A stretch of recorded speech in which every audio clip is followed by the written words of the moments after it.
దేవుని ప్రశస్త నామములో మీ అందరికీ శుభాలు కలుగునుగాక. ప్రతిరోజు వాగ్దానం వినడానికి దేవుడు మనందరికీ ఇచ్చిన గొప్ప అవకాశము. ఈరోజు కూడా దేవుని వాక్యాన్ని ధ్యానం చేసుకుందాము. కీర్తనలు 55వ కీర్తన 22వ వచనము. నీ భారము యెహోవా మీద మోపుము, ఆయనే నిన్ను ఆదుకొనును. Give your worries to the Lord and he will care for you. Praise Lord. ప్రతిరోజు కూడా అనేక రకాలైన బాధలు, అనేక ఇబ్బందులు, అనేక శోధనలు అనుభవిస్తూ వెళ్తూ ఉంటున్న మన జీవితంతో ప్రభు మాట్లాడుతున్న మాట, నీ భారము నా మీద వేయి. యేసయ్యే ఈ భూమి మీదకి వచ్చి ఆయన చెప్పారు కదా, ప్రయాసపడి భారం మోస్తున్న సమస్త జనులారా నా యొద్దకు రండి, నేను మీకు విశ్రాంతి కలుగు చేస్తాను. మరి మన భారాన్ని దేవుని మీద వేస్తున్నావా? నీకు నువ్వు మోసుకుంటూ వెళ్తున్నావు, నీ గురించి నువ్వే ఎక్కువ ఆలోచన చేసేసుకుంటూ ఉంటున్నావు. కానీ నీ భారం ఎప్పుడైతే దేవుని మీద వేస్తావో, నీ పనుల భారం కావచ్చు, నీవు రాస్తున్న ఎగ్జామ్స్ విషయం కావచ్చు, నీ చదువు కావచ్చు, నీ సీట్ కావచ్చు, నువ్వు ఉన్నతమైన స్థితికి వెళ్ళే ఆలోచన కావచ్చు, దేవుని మీద మనం భారం వేయడము మనం నేర్చుకోవాలి. నీ పాప భారము, నీవు చేసిన తప్పులన్నీ ఎవరు క్షమిస్తారు? నీ భర్తతో, నీ భార్యతో, నీ బిడ్డలతో, నీ తల్లిదండ్రులతో, నీ కుటుంబంతో చెప్పుకోగలవా? నేను ఇన్ని తప్పులు చేశాను, ఇన్ని పాపాలు చేశా, ఇన్ని అతిక్రమమైన కార్యాలు చేశా, మరి నన్ను క్షమిస్తారా అని ఈ భూమి మీద ఉన్న మనుషులకు చెప్పుకుంటే వాళ్ళేమీ మన పాప భారాలని తీసివేసే వాళ్ళు కాదు. మీరు అనుభవిస్తున్న మీ అపరాధ భారాలు, పాప భారాలు దేవుని దగ్గరికి వచ్చి, దేవా నన్ను క్షమించు అని అడిగితే, ఈ భారం ఆయన మీద వేస్తే ముందు మీరు తేలికవుతారు కదా. చాలామంది వ్యాధులతో బాధపడుతున్నారు. బీపీలతో, షుగర్లతో, కిడ్నీ సమస్యలతో, క్యాన్సర్ సమస్యలతో, అనేక చెప్పుకోలేని రోగాలతో, భయంకరమైన బాధతో బాధపడుతున్న మీ భారమును దేవుని మీద వేయండి. మీ ప్రతి వ్యాధిని, ప్రతి బాధను స్వస్థత కలుగు చేసేది దేవుడే. ఆయనే రోగములను కలుగు చేయగలిగిన వాడు, రోగములను మాన్పు చేయగలిగిన వాడు, గాయములు కట్టువాడు కూడా ఆయనే, స్వస్థపరిచేది ఆయనే కదా. మరి మీరు అనుభవిస్తున్న కరువు భారము, అనేక శోధనలతో మీరు పడుతున్న బాధ, ఇబ్బంది, మీరు చేస్తున్న వ్యాపార భారాలు, మీరు అనుభవిస్తున్న శోధనకరమైన పరిస్థితులన్నీ కూడా దేవుని మీద వేయడం మీరు నేర్చుకోవాలి. కానీ మీరు ఎవరిని నమ్ముతారంటే, దేవుని మీద ఆధారపడడం అనేసి మనుషుల్ని ఎక్కువ నమ్ముతూ ఉంటారు. మనుషుల గురించి ఎక్కువ ఆలోచన చేసేసుకుంటూ ఉంటారు. వాళ్ళేమనుకుంటారో, వీళ్ళేమనుకుంటారో, నన్నేమనుకుంటారని ఎక్కువగా నువ్వెందుకు అంత ఆలోచన చేస్తూ ఉంటున్నావు? ఈజీగా జనాల్ని ఎందుకంతలా నమ్మేస్తూ ఉంటున్నావు? ఎక్కువగా వాళ్ళని ఎందుకు ప్రేమిస్తున్నావు? మనుషులు నమ్ముకున్నట్టు కంటే యెహోవాను ఆశ్రయించటం మేలు. ఈ భూమి మీద ఉన్న వ్యక్తులు, అధికారులు, మనుషులు, రాజులను నమ్ముకున్నట్టు కంటే ప్రభువును ఆశ్రయించడం అన్నంత ఉత్తమం ఇంకొకటి లేదు కదా. ఎక్కువగా వీళ్ళ మీద ఎందుకు కేర్ తీసుకుంటూ ఉంటావు? కానీ వీళ్ళని నమ్ముకున్నావు, చివరికి ఏం చేస్తారు తెలుసా? నిన్ను ఏడిపిస్తారు, నిన్ను నట్టేట ముంచేస్తారు కదా. మనుషుల్ని నమ్ముకోబాక దేవుని మీద ఆధారపడు. నీ కంటికి కనిపిస్తున్న కీడును చూసి కృంగిపోవాల్సిన అవసరం ఏమాత్రం కూడా లేదు. ప్రతి కీడు వెనక నీ జీవితాన్ని మార్చే గొప్ప మేలు దాగి ఉంది, ఆశీర్వాదం ఉన్నదన్న విషయాన్ని మర్చిపోవద్దు. విశ్వాసంతో ప్రార్థన చే, దేవుణ్ణి ఎడల ఘనమైన కార్యాలు జరిగిస్తాడో, అద్భుత కార్యాలు ప్రభు దయచేస్తాడో. 12 సంవత్సరాల నుంచి ఒక తల్లి చాలా వేదన చెందుతుంది. మరి మీరెన్ని సంవత్సరాల నుంచి బాధపడుతున్నారు? అనేక సంవత్సరాల నుంచి కృంగిపోతున్నావు కదా, బాధను అనుభవిస్తూ ఉంటున్నావు కదా. ఆర్థిక ఇబ్బందులు, కుటుంబ సమస్యలు, జాబ్ గురించి, ఇల్లు గురించి, వివాహం గురించి, గర్భఫలం గురించి, 1, 2 కాదు, అనేక శోధనలతో బాధపడుతున్నావు కదా. ఈమె పడుతున్న బాధ నుంచి నేను యేసు దగ్గరికి వెళ్తాను, ఆయన దగ్గరికి వెళ్తే నాకు విడుదల కలుగుతుంది, సమాధానం కలుగుతుంది, కృప కలుగుతుంది అనే విశ్వాసంతో నిలబడి ప్రభు దగ్గరికి వెళ్తే ఆయన బాగు చేయలేదా? వస్త్రపు చెంగునైనా ముట్టుకుంటే స్వస్థపరచబడతాను అనే విశ్వాసంతో ఆయన దగ్గరికి వచ్చింది, విడుదల పొందుకుంది. నడుము వంగిపోయిన స్త్రీని ఆయన బాగు చేశాడు.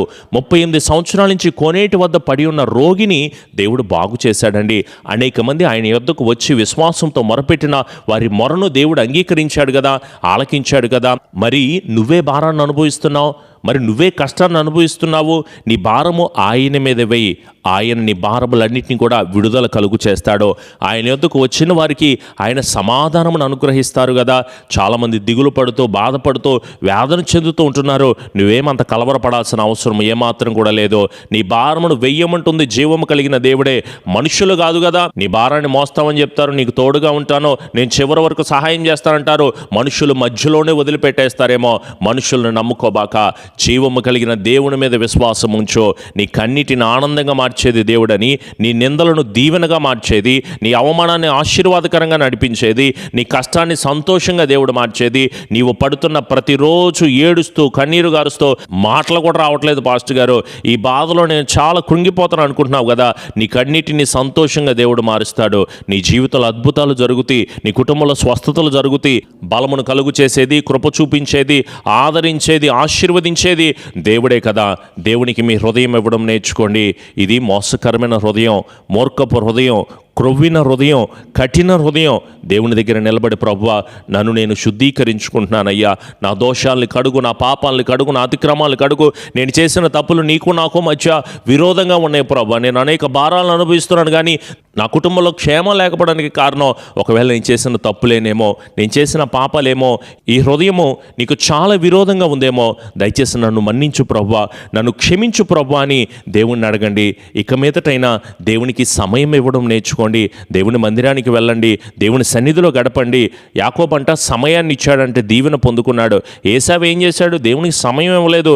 ఏం పొందుకున్నాడు? శాపగ్రస్తమైన బ్రతుకునే పొందుకున్నాడు కదా. డబ్బు సంపాదించుకోవడానికి సమయం ఉంది, కట్టుకోవడానికి, కొనుక్కోవడానికి, అమ్ముకోవడానికి, చాలా విషయాలకి సమయం ఉంది, కానీ దేవునికి సమయం ఇవ్వలేని మనుషులుగా మనం ఉంటున్నాం. కనీసం ఇప్పటి నుంచైనా సరే దేవుని దగ్గర ప్రయాసపడుతూ ప్రాధేయపడుతూ, ప్రభువా దయచేసి నన్ను క్షమించండి తండ్రి, నాకు విడుదల కలుగు చేయండి, నాకు కృప కలుగు చేయండి, నన్ను ఆదరణతో నింపడు ప్రభు అని ఆయన అడిగితే దేవుడే కృప దయచేస్తాడు.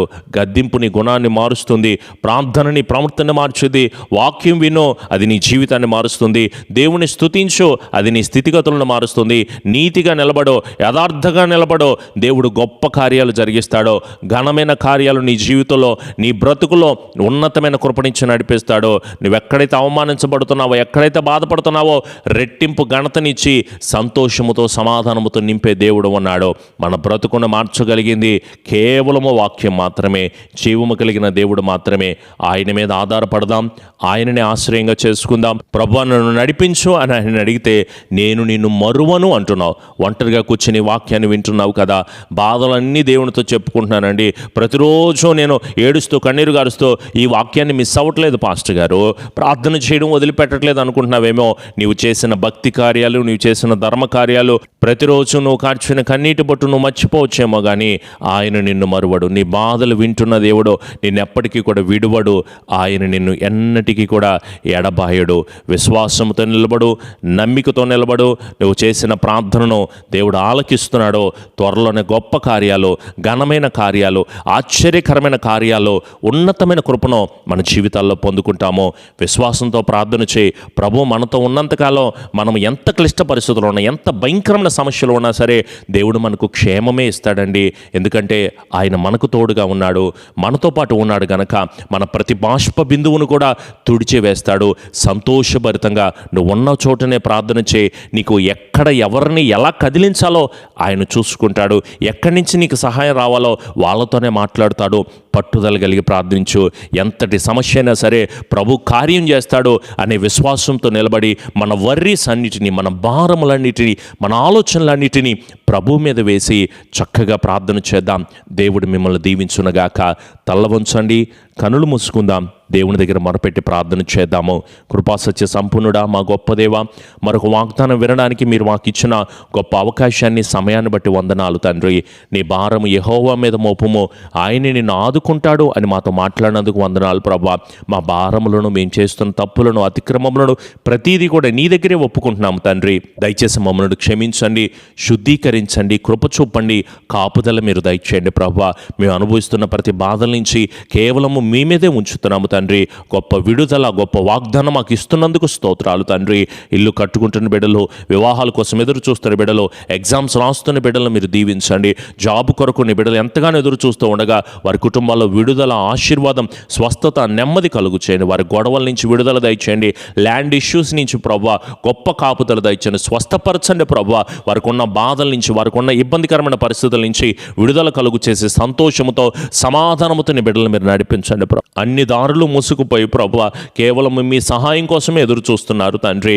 దేవా, మీరు మా కొరకు సిద్ధపరిచిన ఈవులు మేము ఎత్తుక్కోవడానికి నీ కాపుదల మీరు దయచేయండి. నమ్మికతో ప్రార్థన చేస్తున్నాం ప్రభువా, నీ ఎడలే నిలబడుతున్నాము తండ్రి. మేలుల చేత, కృప చేత, ఆశీర్వాదము చేత మమ్ములను మా కుటుంబాలను నింపి స్థిరపరిచి ఆదరణ దయచేసి దీవించమని మా ప్రియ రక్షకుడైన యేసు నామములో అడుగుచున్నాము తండ్రి. ఆమెన్. మన తండ్రి అయిన దీవెన, కుమారుని యొక్క కృప, పరిశుద్ధాత్మని యొక్క అన్యోన్య సహవాసపు సన్నిధి ఎల్లకాలము దేవుని ఆత్మ బిడ్డలకు, కుటుంబాలకు తోడై ఉండి నడిపించి స్థిరపరిచి ఆదరణ దయచేయబడనుగాక. ఆమెన్. యేసు రక్తమే జయం, సిలువ రక్తమే జయం. ప్రభు యేసు నామములో సంపూర్ణ జయము, అపవాది క్రియలకు అనంత నాశనమును కలుగునుగాక. ఆమెన్. మీ అందరికీ కూడా ప్రభు పేట ప్రత్యేకమైన వందనాలు. అలాగే పరిచర్య అభివృద్ధి గురించి మీ అనుదిన ప్రార్థనలో జ్ఞాపకం ఉంచుకోండి. అలాగే మందిర నిర్మాణాలు జరుగుతున్నాయి, వాటన్నిటి గురించి కూడా మీ అనుదిన ప్రార్థనలో జ్ఞాపకం ఉంచుకోండి. అలాగే స్క్రీన్ మీద కనిపిస్తున్న ఫోన్ నెంబర్కి మీ ప్రార్థన అవసరతలు తెలియచేయండి. వాక్యాన్ని మీ స్నేహితులకి, బంధువులకు కూడా షేర్ చేయండి. ప్రతిరోజు ఉదయం 6 గంటల నుంచి 7 గంటల వరకు ఉదయకాలపు లైవ్ ఆరాధన వస్తుంది. అన్ని కుటుంబాల గురించి ప్రార్థన చేయడం జరుగుతుంది. మీ కామెంట్స్ అన్ని చూడడం జరుగుతుంది. సో వాటన్నిటి గురించి ప్రార్థన చేద్దాం. ప్రభు ఆత్మ సహాయము మనకు, మన కుటుంబాలకి ప్రభు అనుగ్రహించబడునుగాక. Amen. God bless you all. Praise Lord. రేపటి వాగ్దానంలో కలుద్దాం.